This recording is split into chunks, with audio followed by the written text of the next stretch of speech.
I still regret it. It's been 35 years and I still regret leaving. I don't know why I'm posting this, but I have to get this off my chest. I 60 meters got married young at 18. I married my high school sweetheart. She was smart, funny, kind, and the kind of person who could capture a room. Very extroverted. I'm incredibly introverted, but we were a good match. By the time we were 25, we had 2 small children and I was happy with how my life was then. My wife got a new job and she was excelling, getting promotions, working later. I think you see where this is going. You are wrong, by the way. I cheated on her. Whilst she was out working late to make money to support our children, I was building up a resentment towards her. She wasn't home to make dinner and I never bothered to learn to cook. Washing would pile up for a few days because I didn't do it, and I was doing the school run because she was at work. But I never voiced how I felt, and every day my beautiful wife would come home I would put a front on and pretend everything was fine when it wasn't. I know if I had told her how I felt she would have listened, but I didn't. I met a woman at a work thing and we spoke over the phone constantly for a few weeks. Things turned inappropriate quickly and I didn't stop it. I wrote my wife a birthday card telling her how much I loved her and she was an amazing person, then 2 weeks later walked out on her. And the worst part was she never screamed at me or yelled.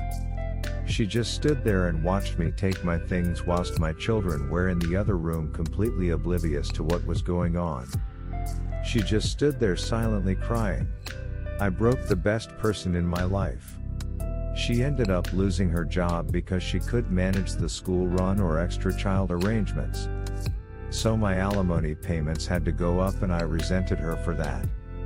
Looking back on it now, how selfish could I be? The women who I betrayed and was now single-handedly raising my children needed more money to care for them. I saw them every other Saturday, but that was it. My AP and I fizzled almost immediately. She didn't want something with me and she really didn't want something with me when I was almost broke from paying alimony. My wife was and still is the strongest person I know. She never let me know how much I hurt her, but I heard her crying herself to sleep every night I had to stay over for something with the kids. I spent years resenting my wife for stealing my money when in reality I knew it was my fault, and I still loved her but was too proud to say. And even though I left, it was her who eventually filed for divorce because every time she asked me if I had gotten a lawyer I would say I'm not ready. Eventually she filed because she said it was too painful. I said some really awful things to her when I was angry, like I didn't love you for a long time. I stayed for the children and every time she just nothing back. I'll never forgive myself for that. She wanted to try make it work. She fought for me every day for months and I wasn't interested. She loved me even when I hated her. Then she met Mark. He was older, wiser, and he loved her the way I should have loved her. He was and is a good man to her and my children. Watching someone else love the person you were supposed to love forever is quite possibly the worst thing I've ever had to do. I blurted out I love you to her 2 weeks before her wedding and she looked at me and said, then you should have fought for me. Because I would have loved you forever if you had let me. On the day of her wedding I sat outside the church in my car, telling myself I would object the wedding, but I didn't. That was 30 years ago, and seeing that written in front of me now is just as painful as it was hearing it all those years ago. Having to watch her with him all these years has been my punishment, and I've had the odd relationship but nothing serious. I will never forgive myself for what I did. It should have been our 42nd wedding anniversary today. I don't think anyone survives infidelity entirely. I think you learn to live with it. Story 2. Pulled a Shania Twain on my cheating ex, and it drives her and app crazy karma.